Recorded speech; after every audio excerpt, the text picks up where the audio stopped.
Muy buenos días, compañeros y maestra. El día de hoy hablaremos sobre algunos artículos de la Ley Aduanera, Ley Federal de Derechos y Ley del Comercio Exterior. Primeramente hablaremos sobre el título cuarto, que son regímenes aduaneros, capítulos 6 y 7 de la Ley Aduanera. Para comenzar, empezaremos con el capítulo 6, que se llama Elaboración, Transformación o Reparación en Recinto Fiscalizado. Para comenzar, vamos a empezar definiendo qué es un recinto fiscal y qué es un recinto fiscalizado, según lo establece el artículo 14 y 14A de esta misma ley. Pues un recinto fiscal es un lugar en donde las autoridades aduaneras realizan sus funciones de manejo, almacenaje, custodia, carga y descarga de las mercancías, de comercio exterior, fiscalización y despacho aduanero. Mientras que un recinto fiscalizado es un espacio privado que por estar junto a una aduana o puerto recibe un permiso del SAT para que empresas en particular se encarguen de guardar y cuidar las mercancías que entran y salen del país, mientras se realizan todos los procesos legales de importación y exportación. Comenzamos con el artículo 135, que nos dice que el régimen de elaboración, transformación o reparación en recinto fiscalizado consiste en introducir mercancías, ya sea extranjeras o nacionales, a dichos recintos para que estas mercancías pasen por los procesos de transformación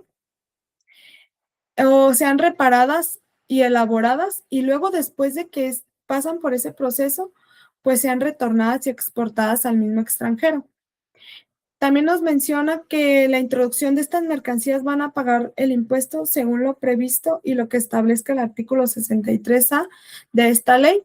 y cuotas compensatorias cuando se destinen mercancías dentro de este régimen. Otros aspectos que considero que son importantes es que las mercancías nacionales se van a considerar exportadas desde el momento que ingresan al recinto, y las mermas no causarán impuesto general de importación, al igual que los desperdicios, siempre y cuando los desperdicios pues se compruebe que fueron destruidos ante la autoridad. Y se va a permitir introducir maquinaria y equipo para dicha transformación, pagando el impuesto general de importación, y siempre y cuando éstas cumplan con las restricciones y regulaciones que establezca este régimen. Después pasamos al capítulo 7, que se llama Recinto Fiscalizado Estratégico. Y un recinto fiscalizado estratégico, pues es un inmueble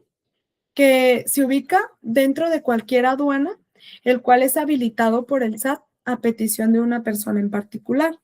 Y pues este lugar permite que se introduzcan mercancías bajo algún régimen especial que ya se mencionaron anteriormente, y es administrado por una persona que obtenga la autorización, siempre y cuando pues esta persona cumpla con los requisitos para proteger el interés fiscal. El artículo 135A nos dice que las personas que utilicen el inmueble dentro del recinto fiscalizado estratégico pueden solicitar la autorización para destinar sus mercancías dentro de este régimen. Sin embargo, nos menciona que las personas que no van a poder solicitar esa autorización ni obtener la autorización van a ser aquellas personas pues que ya sean parte de la administración del recinto y aquellas personas que tengan una vinculación legal o económica con el administrador. También nos dice que van a poder solicitar esta autorización aquellas personas que tengan permisos para manejar, almacenar y custodiar mercancías de comercio exterior. Y el SAT va a establecer las medidas de control para distinguir qué mercancías iban a estar sujetas dentro de ese régimen y qué mercancías aún se van a encontrar en un depósito ante la aduana. Para que proceda esta autorización, este artículo nos dice que se debe de cumplir con ciertos requisitos, y que son que debe ser una empresa mexicana con solvencia económica, que esté al corriente con las obligaciones fiscales ante el SAT, que acate las reglas de carácter general de autoridad,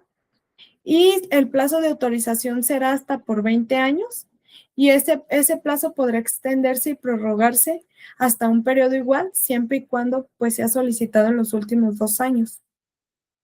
Nos dice también que la vigencia nunca debe de superar el tiempo en el que la empresa tenga el derecho legal de usar el inmueble.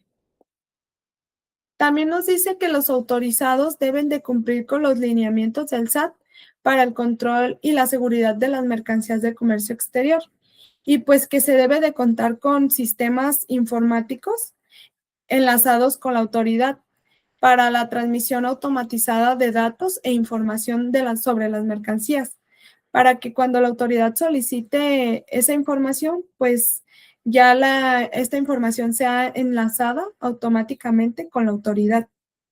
Y nos dice también que el SAT va a cancelar la autorización a quienes dejen de cumplir con los requisitos para el otorgamiento de la autorización, a quienes incumplan con las obligaciones de la ley y a quienes pues incurran a cualquier falta de cancelación o cometan alguna falta grave. Después pasamos al artículo 135b, que nos dice que este régimen de recinto fiscalizado estratégico se sujetará a lo siguiente. Y la fracción 1 nos dice que no pagará el impuesto al comercio exterior, excepto en los casos pues que marca el artículo 63A de esta ley, o cuando las mercancías pues entren específicamente al recinto para ser transformadas o reparadas. Y el artículo 63A nos dice que quienes importen mercancía al territorio nacional bajo algún programa que les permita no pagar impuestos inicialmente, pues estos estarán obligados al pago de los impuestos al comercio exterior cuando así la autoridad lo exija. También nos dice que se sujetará a que se deben de cumplir con las restricciones no arancelarias. ¿Qué quiere decir esto? Que deben de cumplir con los permisos y las reglas que establezca la Secretaría de Economía. También nos dice en la fracción 3, 3 y 4, que las mermas y los desperdicios no causarán contribución alguna, como ya lo mencioné anteriormente, siempre y cuando los desperdicios pues se compruebe que fueron destruidos. Y nos dice la fracción 5 que se debe presentar las mercancías con su pedimento en la aduana de salida para su revisión oficial. Y la fracción 6 nos dice que se debe de acreditar mediante información técnica o contable que las mercancías pasaron realmente por procesos de elaboración y transformación declarados. El artículo 135b también nos dice que para este régimen se debe de tramitar un pedimento o un registro electrónico, en donde pues se determinen y establezcan las contribuciones y las cuotas compensatorias cuando sea el caso. Y nos dice que algo importante que nos menciona es que todo el proceso de entrada, salida y retiro de las mercancías, pues debe de ser realizado solamente y obligatoriamente por un agente o una agencia aduanal. También nos dice que las mercancías nacionales se consideran exportadas legalmente desde que entran al recinto, como ya lo mencioné al principio, y si no se comprueba que las mercancías importadas fueron realmente transformadas o reparadas, según lo que se declara, pues el SAT va a asumir que éstas no pagaron los impuestos correspondientes. Y los petrolíferos, que son todos aquellos productos que se derivan de los petróleos y el gas, ya sea el combustible y otros más, pues estos no estarán sujetos ni serán objeto de pertenecer a este régimen. Después pasamos al artículo 135c, que nos dice que las mercancías extranjeras que se encuentran en ese régimen, pues podrán quedarse dentro del recinto por un máximo de hasta 2 años, salvo en los siguientes casos, que son en maquinaria, equipo, herramientas, moldes y refacciones para la producción, aparatos para control de contaminación, investigación, telecomunicaciones y laboratorios, y equipo para el desarrollo administrativo. Estos bienes pues podrán pertenecer o permanecer dentro del recinto por más tiempo, dependiendo de su vida útil fiscal y según lo que esté previsto en la ley del ISR. Después pasamos al artículo 135D, que nos dice que las mercancías que se introduzcan al régimen se podrán retirar de dicho recinto para, la fracción 1 nos dice que para ser importadas definitivamente al país de procedencia, para ser exportadas definitivamente si son productos de origen nacional, y si las mercancías deciden ya no pertenecer a ese régimen, pues las mercancías extranjeras se van a regresar a su país de procedencia